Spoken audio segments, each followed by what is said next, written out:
हमारे रक्षा राज्य मंत्री Shri Sanjay ji Seth, chief of defence staff general Anil Chauhan, chief of naval staff admiral D K Tripathi, chief of army staff general Upendra ji Dwivedi, chief of air staff air chief marshal A P. Singh, defence secretary Shri Rajesh Kumar Singh and surgeon vice admiral Aarti Sareen, DG AFMS, यहाँ उपस्थित सारे अन्य arm forces medical services के doctors यहाँ जो मौजूद हैं, और साथ ही साथ मुझे जानकारी दी गई है कि बहुत सारे लोग ऑनलाइन इस समय मौजूद हैं।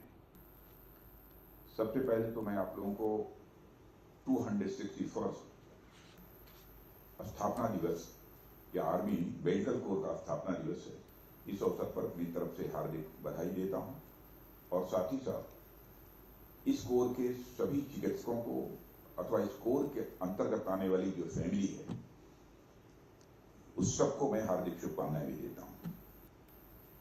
और मैं कह सकता हूं कि अपनी स्थापना के समय से लेकर आज तक आर्मी मेडिकल कोर ने लगातार हमारी सेनाओं के लिए बैकबोन की तरह काम किया है। चाहे युद्ध का समय हो या वो फिर शांति का समय हो, दोनों ही परिस्थितियों में हमारे वीर सैनिकों को सर्वोत्तम चिकित्सा सुविधा मुहैया कराने में AMC ने बहुत ही महत्वपूर्ण भूमिका का निर्वाह किया है। युद्ध के मैदान में आपके साहस ने, हॉस्पिटल्स में आपकी सेवा भावना ने और कठिन परिस्थितियों में आपके संकल्प ने हमारी चिकित्सा की ऐतिहासिक परंपराओं को प्रदर्शित किया है, और आपकी सेवाओं में उसे स्वाभाविक रूप से देखा भी जा सकता है। साथियों, आप सब जानते हैं कि भारत में चिकित्सा की एक बहुत ही समृद्ध और ऐतिहासिक परंपरा, रिच एंड हिस्टोरिकल ट्रेडिशन है। हमारे यहाँ आचार्य चरक, आचार्य सूत्र जैसे बड़े ऋषि और मनीषी हुए हैं, जिन्होंने चिकित्सा के क्षेत्र में न सिर्फ भारत की बल्कि पूरी दुनिया को एक अपनी अमूल्य विरासत सौंपी है।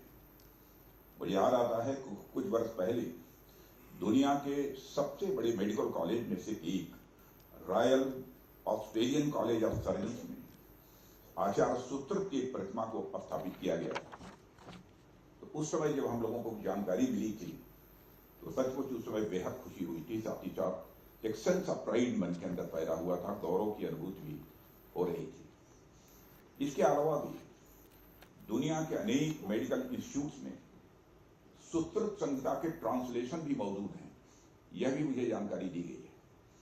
मेरे कहने का तात्पर्य यह है कि भारत की ऐतिहासिक जो चिकित्सा परंपरा है, इस परंपरा को पूरी दुनिया ने स्वीकार किया है, और हमें यह देखकर बहुत ही गौरव की अनुभूति होती है कि AMC और आप सब सही मायनों में उस परंपरा को आगे बढ़ाने का काम कर रहे हैं।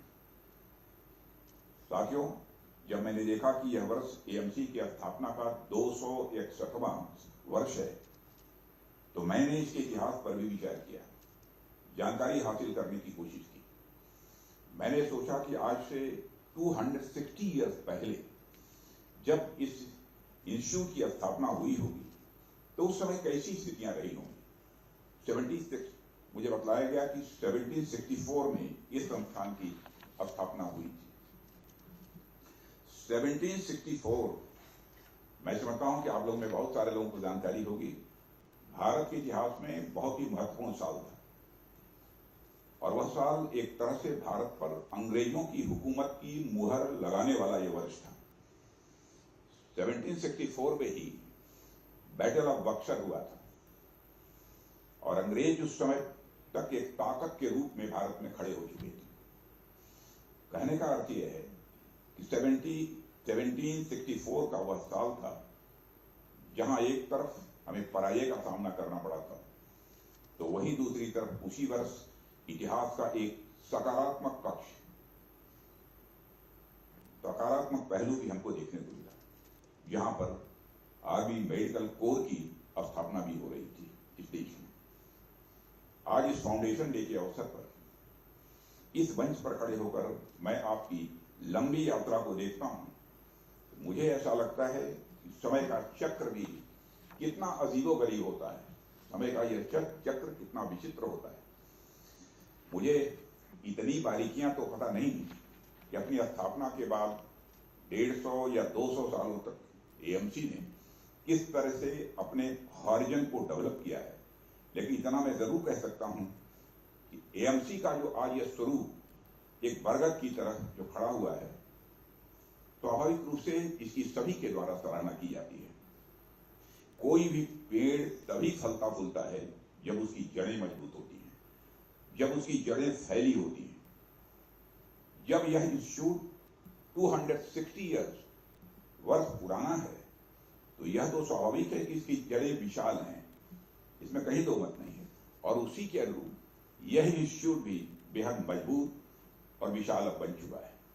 और हमारे देश में इस इंस्टीट्यूट की एक बहुत ही रिकॉग्निशन है, सम्मानजनक तरीके से इस इंस्टीट्यूट को देखा जाता है। साथियों, मूल रूप से यदि देखा जाए तो एएमसी का काम हमारी आर्म फोर्सेस को स्वास्थ्य सेवाएं प्रदान करना है। जब आर्म फोर्सेस को सेवाएं प्रदान करने की बात आती है तो उसमें हमें एक बड़ी महत्वपूर्ण चीज देखने को मिलती है। वह यह कि आर्म फोर्सेस का जो काम है वह आमतौर पर युद्धों से जुड़ा हुआ है, और युद्ध अनिवार्यतः वायलेंस से जुड़े होते हैं। किसी भी सेना के पास आमतौर पर मारने का अथवा यह कहें कि जीतने हारने का ही यह कंसेप्ट होता है। जाहिर सी बात है कि सुरक्षा के लिए सारी चीजें आवश्यकता अनुसार जरूरी भी होती हैं, लेकिन एएमसी सेना का अंग होकर भी मरने मारने पर नहीं बल्कि बचने और बचाने पर ही अपना ध्यान केंद्रित करता है। जीवन लेना और जीवन देना तो हमेशा से ही सेनाओं का एक अभिन्न अंग रहा है, लेकिन उनके साथ जुड़कर उनका जीवन बचाने की दिशा में काम करना निश्चित रूप से यह कोई साधारण कार्य नहीं है, बल्कि इसे मैं एक दैवीय कार्य मानता हूं।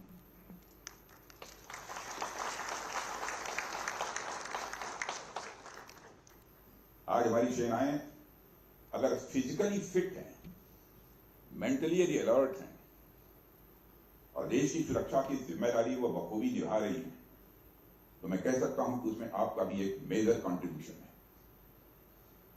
कारगिल की चोटियों से लेकर समुद्र की गहराई तक, थार के रेगिस्तान से लेकर घने जंगलों तक हमारे सैनिक पूरी दृढ़ता के साथ देश के हर कोने में जब काम कर रहे होते हैं तो उनके जेहन में यह बात रहती है कि यदि उन्हें कोई हेल्थ रिलेटेड प्रॉब्लम होगी तो उसके लिए आप जैसे डॉक्टर्स खड़े हैं। जिस तरह से आप हमारे आर्म फोर्सेस के वेलबींग के लिए काम कर रहे हैं, वह न सिर्फ आपके प्रोफेशनलिज्म को दिखाता है बल्कि आपके अंदर के ह्यूमन क्वालिटी को भी ये दर्शाता है। आपके सामने जब कोई सैनिक आता है तो आप ये नहीं देखते वह सैनिक कहां से आया है, इस देश के किस पार्ट से आया है, वो किस रेजिमेंट से आया है, कहां काम कर रहा था, किस जाति का है, किस रिलीजन का है। आपका लक्ष्य केवल यह होता है कि उस सैनिक को स्वास्थ्य लाभ प्राप्त होना चाहिए। साथियों, डॉक्टर ही वे असली नायक हैं। मैं मानता हूं कि डॉक्टर ही वे असली नायक हैं जिन्हें जीवन बचाने की योग्यता और शक्ति यह दोनों मिली हुई है। मुझे याद है वो दौरान मैं इस हॉस्पिटल में आया था जब पूरी दुनिया कोरोना महामारी चल रही थी, तब डॉक्टर अपनी जान की परवाह किए बिना दिन रात मरीजों की देखभाल कर रहे थे। उस दौरान 2 बार मैं इस हॉस्पिटल में आया था। उनकी मेहनत, उनका समर्पण और इंसानियत के प्रति लगन से साबित कर दिया कि वे किसी भी सुपर हीरो से कम नहीं है।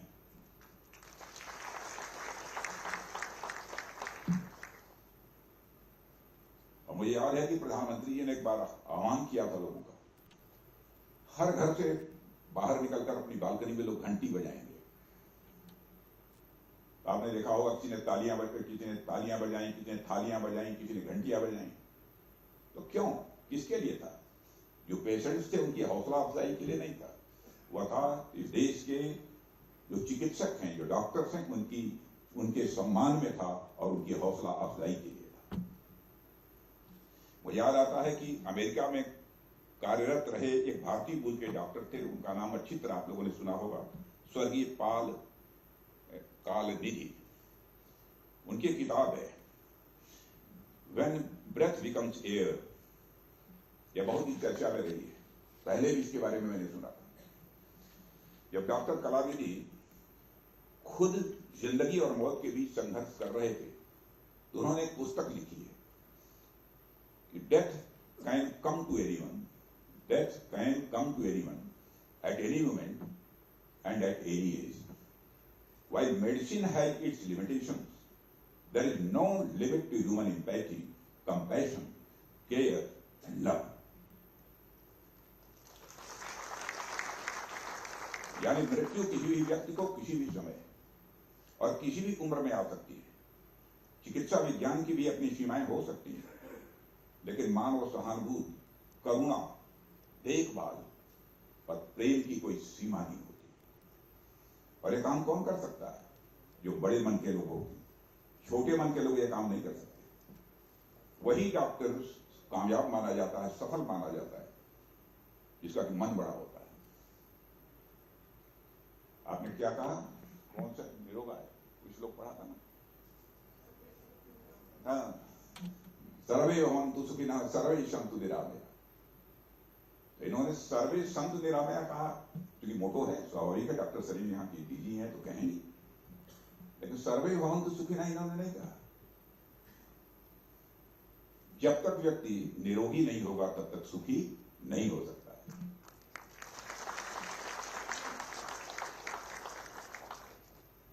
हमारे लोगों को निरोगी भी आप बनाते हैं, सुखी भी बनाते हैं।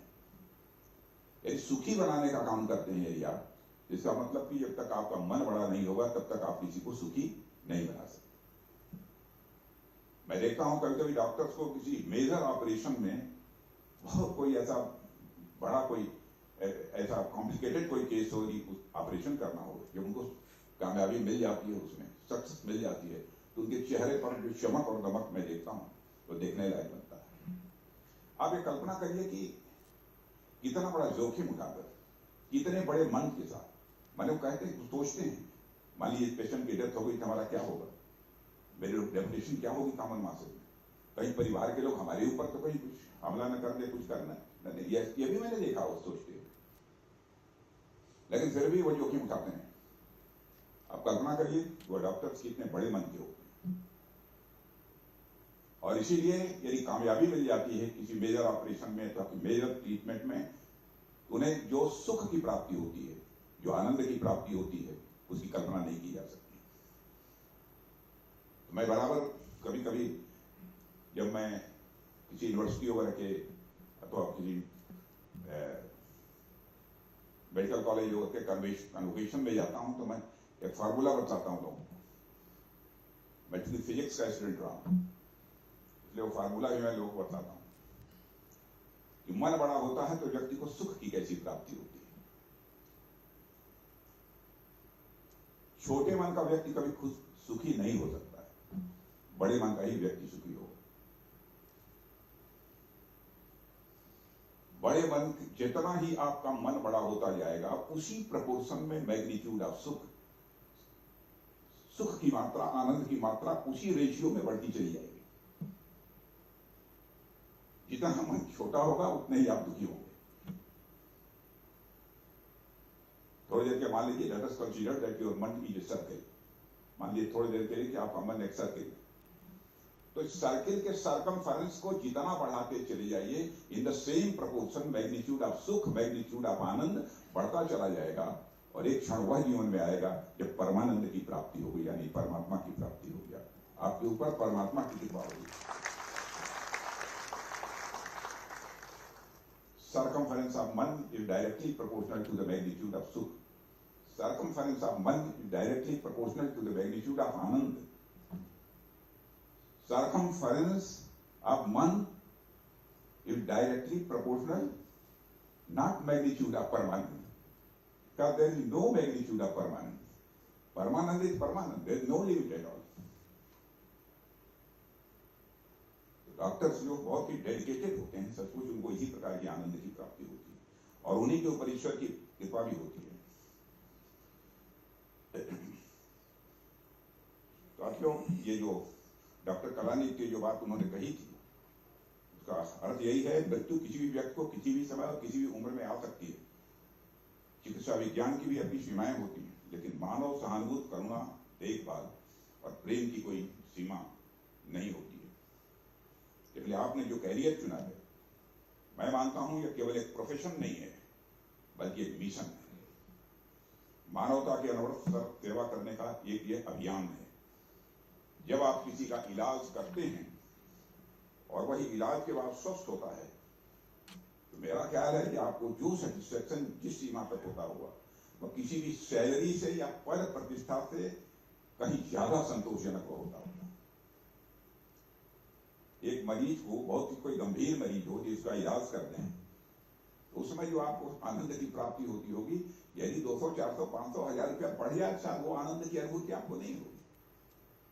एएमसी से जुड़े हुए न जाने कितने डॉक्टर्स, न जाने कितनी नर्सेस, न जाने कितने मेडिकल प्रोफेशनल्स हमारी सेनाओं के वेलबींग के लिए काम कर रहे हैं।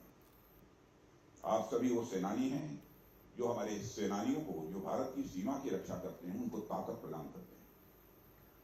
अपने इस कर्तव्य के प्रति आप सब हमेशा तत्पर रहते हैं। इसके लिए मैं समझता हूं कि आप सभी सचमुच बधाई के पात्र हैं।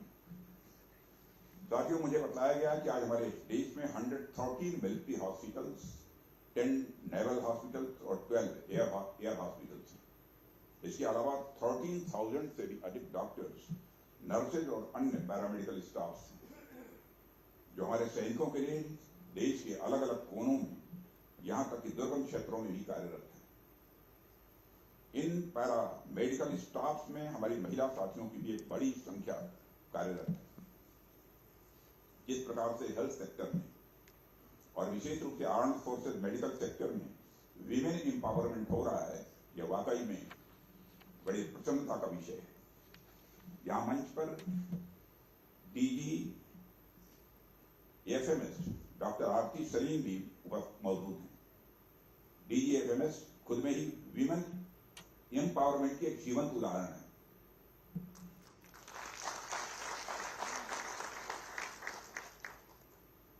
वैसे इतनी दुबली पत्नी है कि एम्पावरमेंट सब सटीक नहीं बैठता है। इस संस्थान के इतिहास में शायद ये पहली फीमेल चीफ है, ऐसा मुझे बताया गया। क्या सच्चाई है? तो इसमें तो सब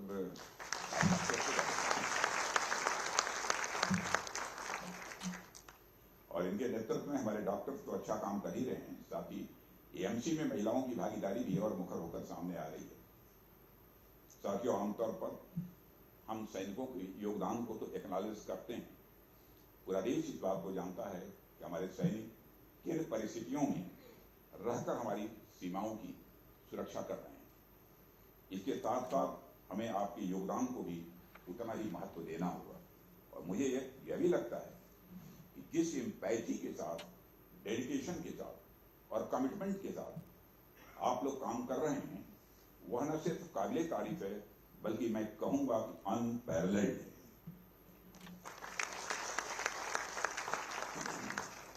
साथ में एक बड़ी बात यह भी है, एएमसी की सेवाएं सिर्फ हमारे सर्विंग सोल्जर्स तक ही सीमित नहीं है।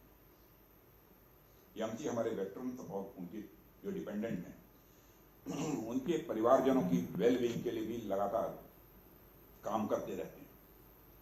हमारी इतनी बड़ी सेना, उसके रिटायर्ड हमारे सोल्जर्स और उनके परिवारजनों समेत एक बड़ी जनसंख्या की हेल्थ और वेलबींग का ध्यान सफलतापूर्वक रख पाना निश्चित रूप से मैं समझता हूं कि बहुत बड़ी उपलब्धि है।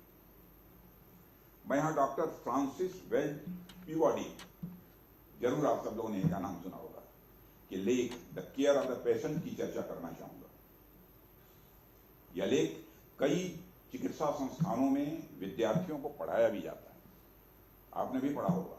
और इस लेख में उन्होंने लिखा है, the treatment of a disease may be entirely impersonal, the treatment of a disease may be entirely impersonal, the care of a patient must be completely personal. ऐसे में आप सभी मरीजों को जो स्वास्थ्य लाभ प्रदान करते हैं वह महज दवाइयों और कुछ इंस्ट्रूमेंट्स के प्रयोग का विषय भर नहीं होता है, वह हमारी आत्मिक भावना का भी विषय होता है। साथियों, अब मैं मेडिकल प्रोफेशन से जुड़े हुए कुछ चैलेंजेस के बारे में भी कुछ बात आप सबसे यहां करना चाहूंगा। जिस तरह से समय तेजी के साथ बदल रहा है, उतनी ही तेजी से इसमें कई सारे नए डायमेंशन भी स्वाभाविक रूप से जुड़ते जा रहे हैं। बीते कुछ डिकेड्स में यदि आप देखें तो मेडिकल सेक्टर में टेक्नोलॉजी का रोल बहुत ज्यादा बढ़ता जा रहा है। मेडिकल सेक्टर में पूरी दुनिया में आज टेक्नोलॉजिकल ट्रांसफॉर्मेशन का दौर ये चल रहा है। हर जगह नए नए इनोवेशंस हो रहे हैं। हर दिन हम नए नए ब्रेक थ्रूज को हासिल कर रहे हैं। केवल इनोवेशन ही नहीं हो रहे हैं, बल्कि हम नए नए ब्रेक थ्रूज को भी हासिल कर रहे हैं। ऐसे में आवश्यक है कि हमारे एएमसी भी जहां कहीं भी आवश्यक हो वहां नई टेक्नोलॉजी को अडॉप्ट करने के लिए तैयार रहे। हमें तैयार रहे की बात तो मैं कर रहा हूं, लेकिन मैं जानता हूं कि आप लोग जरूर से अडॉप्ट करते ही होंगे। और मैं ये देखकर बहुत ही आश्वस्त हूं कि आप अपने नए चैलेंजेस को अपॉर्चुनिटीज में आपने बदला है। कुछ ऐसे भी घटनाओं की जानकारी मुझे है। आपने कई ऐसे स्टेप्स उठाए हैं जो बहुत ही सराहनीय है। आपने समय के साथ साथ खुद को ट्रांसफॉर्म किया है और आप अच्छे रिजल्ट्स के लिए लगातार काम कर रहे हैं, इस बात की भी मुझे जानकारी मिली है। मैं देख रहा था कि किस तरह से आपने advance mobile surgical units, rapid response medical teams को इंट्रोड्यूस करके हमारी कम्बैट मेडिकल रेडीनेस को स्ट्रेंथन किया है। आज हमारे पास अपना इंडिजिनस ट्रॉमा मैनेजमेंट सिस्टम भी है। Artificial intelligence powered medical triage systems ने भी इमरजेंसी रिस्पांस सिस्टम और पेशेंट केयर को इंप्रूव किया है। इसी तरह इंफ्रास्ट्रक्चर के लेवल पर भी एएमसी ने वर्ल्ड क्लास इंफ्रास्ट्रक्चर भी ये डेवलप किया है। आज जहां हम भी उपस्थित हैं, यानी army hospital, research and referral, यह स्वयं इस बात का साक्षी है। साथियों, मुझे बतलाया गया है कि एएमसी ने remote and high altitude area में रियल टाइम सोल्यूशन प्रोवाइड करने के लिए आर्टिफिशियल इंटेलिजेंस और टेली मेडिसिन टेक्नोलॉजीज को भी बड़े पैमाने पर अपनाया है। आर्टिफिशियल इंटेलिजेंस को अपना लिया है, अडॉप्ट कर लिया, वेरी गुड। आप कई कटिंग एज टेक्नोलॉजीज पर भी रिसर्च भी कर रहे हैं, यह भी मुझे जानकारी मिली, जिससे अल्टीमेटली हमारी सेनाओं की तैयारियों को अल्टीमेटली हमारी सेना की तैयारियों को मजबूती मिल रही है। और जैसे जैसे मेडिकल सेक्टर में मॉडर्न टेक्नोलॉजी की भूमिका बढ़ रही है, वैसे वैसे मैं समझता हूं एएमसी भी दुनिया भर के बेस्ट मेडिकल प्रैक्टिसेस और टेक्नोलॉजीज को हमारे यहाँ इंक्लूड करने में भी अपनी बड़ी भूमिका निभाएगा, ऐसा मेरा पक्का विश्वास है। साथियों, इससे पहले भी अनेक अवसरों पर मैंने इस बात का जिक्र किया है और आज फिर से इस मंच से मैं इस बात को आपसे कहना चाहूंगा कि जब भी हम डिफेंस टेक्नोलॉजी की बात करते हैं, हमारा ध्यान किसी भी टेक्नोलॉजी के सिविल और मिलिट्री दोनों ही यूजेस पर होना चाहिए। आप देखिए कि मिलिट्री यूज के लिए कई ऐसी टेक्नोलॉजी डेवलप की जाती हैं जिनका इस्तेमाल सिविल क्षेत्र में भी होता है या हो सकता है। वहीं दूसरी तरफ सिविल क्षेत्र से आने वाली कई कटिंग एज टेक्नोलॉजी हैं जो थोड़े बहुत मॉडिफिकेशंस के साथ मिलिट्री पर्पज के लिए भी इस्तेमाल की जा रही हैं। यानी डिफेंस टेक्नोलॉजी के क्षेत्र में एक सिविल मिलिट्री कन्वर्जेंस हमारे ओवरऑल डेवलपमेंट के लिए यह इंपॉर्टेंट हो सकता है। इस नतीजे पर हम पहुंचते हैं। इसके अनेक उदाहरण हमारे आसपास मौजूद हैं। आप सबको पता होगा कि जीपीएस या लोकेशन शेयरिंग को सबसे पहले मिलिट्री यूज के लिए इंट्रोड्यूस किया गया था। सबसे पहले जीपीएस मिलिट्री यूज के लिए इसको यूज किया गया था। लेकिन आज आप देखिए कि सिविल सेक्टर में इसका कितने बड़े पैमाने पर इस्तेमाल हो रहा है जीपीएस का। जहां जाइए जीपीएस, हमें कहीं भी जाना होता है तो हम मैप पर डेस्टिनेशन लिखते हैं और वो रास्ता बता देता है किस रास्ते से जाइए।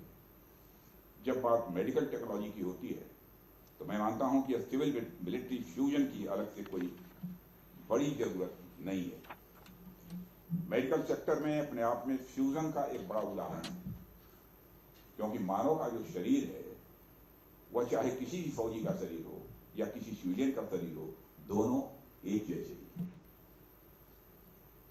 मेडिकल सेक्टर में यह फ्यूजन भले ही नेचुरली मौजूद है, लेकिन फिर भी हमें इस दिशा में मिलकर काम करने की जरूरत है।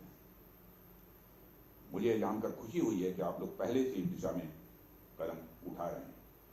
आप ICMR, IITs, एम्स आज के साथ इस क्षेत्र में MOUs भी कर चुके हैं और कुछ कर भी रहे हैं, यह मुझे बताया गया है।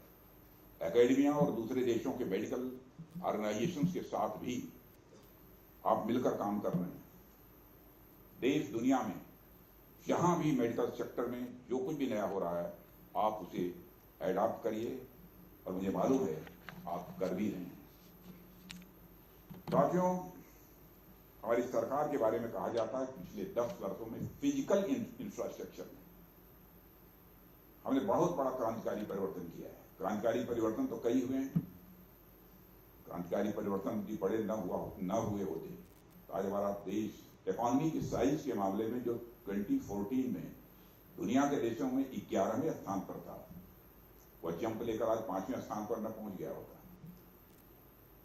और यहां तक कि सारी दुनिया और बड़ी बड़ी फाइनेंशियल फर्म्स पूरे कॉन्फिडेंस के साथ ये कह रही हैं कि वह दिन दूर नहीं है कि 2027 आते आते हमारा भारत इकोनॉमी की साइज के मामले में दुनिया के टॉप 3 कंट्रीज में आकर खड़ा हो जाएगा। वर्ल्ड क्लास इंफ्रास्ट्रक्चर का जाल बिछा है। प्रत्यक्ष आप जहां भी जाते होंगे आपको दिखाई देता होगा। सिविल एविएशन सेक्टर में कई वर्ल्ड क्लास एयरपोर्ट बनाए जा चुके हैं। इस पर हमारे पोर्ट्स के मॉडर्नाइजेशन की गति भी आगे बढ़ी है।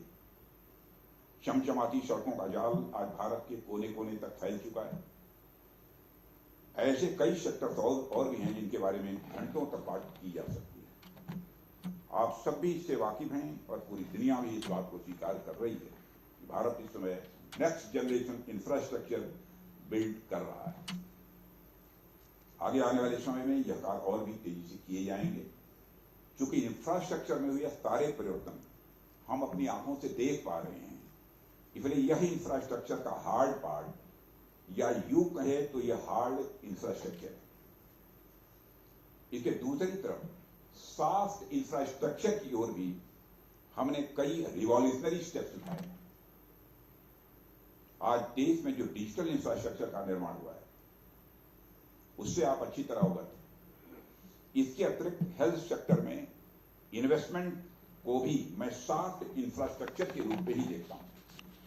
और मेरा यह मानना है कि जिस तरह से आत्मा और शरीर एक दूसरे के पूरक हैं, उसी तरह से सॉफ्ट इंफ्रास्ट्रक्चर डेवलपमेंट और हार्ड इंफ्रास्ट्रक्चर प्रोजेक्ट्स भी एक दूसरे को सप्लीमेंट करते हैं, एक दूसरे के पूरक होते हैं। प्रधानमंत्री जी के नेतृत्व में हमने हेल्थ सेक्टर को एक बड़ी प्रायोरिटी के रूप में रखा है। हम हेल्थ सेक्टर के एक बड़े कैनवास को लेकर चल रहे हैं और इसके कई उदाहरण आपके सामने मौजूद हैं। अब आप सब आयुष्मान भारत के बारे में अच्छी तरह परिचित हैं। दुनिया की सबसे बड़ी हेल्थ इंश्योरेंस स्कीम के रूप में इसके अंतर्गत हम एलिजिबल फैमिलीज को 5 लाख रुपए तक का एनुअल हेल्थ इंश्योरेंस प्रोवाइड कर रहे हैं, मुफ्त। मुझे आपको बताते हुए खुशी हो रही है कि अब तक लगभग 40 करोड़ से भी ज्यादा, कि अब तक 40 करोड़ से भी ज्यादा आयुष्मान कार्ड बन चुके हैं। इसके अलावा लगभग 15,000 जन औषधि केंद्र, जहां पर कि 75% 80% सस्ती दवाएं उपलब्ध होती हैं, इस समय कार्यरत हैं, जहां जेनेरिक मेडिसिन उपलब्ध होती हैं। सरकार बड़े स्तर पर हेल्थ सेक्टर में भी काम कर रही है और इसके एक बड़े कंपोनेंट के रूप में एएमसी का भी इस दिशा में महत्वपूर्ण योगदान होने वाला है। साथियों, मैं 1-2 और बातें आपसे साझा करना चाहूंगा। और आमतौर पर तो मेरा देश दुनिया के अलग अलग क्षेत्रों में जाना होता ही है, और उन विजिट्स में डेवलप्ड कंट्रीज या डेवलपिंग कंट्रीज के अनेक लीडर्स के साथ भी बातचीत होती है और बातचीत होना स्वाभाविक है। मुझे कई बार ऐसा देखने को मिलता है कि कई ऐसे डेवलपिंग या अंडर डेवलप्ड कंट्रीज हैं जहां पर इलाज या मेडिकल सुविधा उस तरह से नहीं पहुंच पाई है, या जो थोड़ी बहुत भी जितनी पहुंचनी चाहिए दिखाई नहीं देती है। आप देखते होंगे तो दुनिया के बहुत सारे देशों से लोग इलाज कराने के लिए भारत आते हैं। यहाँ के हमारे प्राइवेट हॉस्पिटल्स में मैं देखता हूँ कि वो जो बाहरी जो फॉरेनर जो पेशेंट्स होते हैं उनके द्वारा भरे रहते हैं। वहां के जो मेडिकल प्रोफेशनल्स हैं वह भारत में ट्रेनिंग के लिए या फिर किसी और मेडिकल पर्पज से आने को इच्छुक रहते हैं। मैं समझता हूं कि उन्हें ट्रेन करने में भी आपकी एक बड़ी भूमिका हो सकती है। और जब आप दूसरे देशों के मेडिकल प्रोफेशनल्स को अपने नॉलेज और एक्सपीरियंस से ट्रेन करेंगे तो इससे न सिर्फ आपका महत्व बढ़ेगा बल्कि आपकी मिलिट्री डिप्लोमेसी के क्षेत्र में भारत का कद बढ़ाने में भी आपका बहुत बड़ा योगदान होगा। मेरा यह मानना है कि मेडिकल सेक्टर मिलिट्री डिप्लोमेसी के क्षेत्र में अपनी बड़ी भूमिका निभा सकता है। मिलिट्री डिप्लोमेसी की बात मैं कर रहा हूं, क्षेत्र में मेडिकल सेक्टर बहुत ही महत्वपूर्ण भूमिका निभा सकता है। इसको बस एक्सप्लोर करने की आवश्यकता है। इसलिए मैं इस मंच से सभी जिम्मेदार अधिकारियों से अपील करना चाहूंगा, अधिकारी न कहें आपको डॉक्टर ही कहें, वो इस सेक्टर में निहित संभावनाओं को भी एक्सप्लोर करें। दूसरी बात जो मैं कहना चाह रहा हूं यह कि आज सिमुलेटर बेस्ड ट्रेनिंग का समय भी है। ये जमाना जहां जाता हूं सिमुलेटर दिखाई देता है। जहां बिना शरीर को हाथ लगाए मशीन बेस्ड लर्निंग से मेडिकल प्रोसीजर में महारत हासिल की जा सकती है। लेकिन मेरा यह मानना है कि पूरी तरह से महारत हासिल नहीं होती। हाँ, काफी हद तक सीख सकते हैं। अब आप लोग बताएंगे, मुझे जानकारी नहीं है। वैसे तो आप सिमुलेटर बेस्ड ट्रेनिंग का काम कर ही रहे होंगे, परंतु मेरी आपसे अपील भी है कि इस महत्वपूर्ण विषय पर आप और भी अधिक जितना कर सकते हो करने की आप कोशिश करें। जहां कहीं भी ऐसा करना संभव हो वह रिसर्च एंड ट्रेनिंग सेंटर को और बढ़ावा दें। मैं समझता हूं कि इससे क्षेत्र के विकास में और अधिक फायदा होगा। एएमसी ने हमेशा हेल्थ सेक्टर में रिफॉर्म के प्रति एक पॉजिटिव रिस्पांस दिखाया है। हेल्थ सेक्टर में इंफ्रास्ट्रक्चर से लेकर सर्विसेज तक और पॉलिसी मेकिंग से लेकर इंप्लीमेंटेशन तक सब में एएमसी का रिमार्केबल कंट्रीब्यूशन रहा है। मैं आशा करता हूं कि एएमसी न सिर्फ अपनी लेगेसी को कायम रखेगा बल्कि कई नए और इनोवेटिव रिफॉर्म्स भी लागू करने में कामयाब होगा। अंत में एक बार मैं फिर आप सभी को एएमसी के 261 वार्षिकोत्सव की ढेर सारी बधाई और शुभकामनाएं देता हूं और सचमुच इस अवसर पर आप सबके बीच आकर मुझे बहुत ही सुखद अनुभूति हुई है।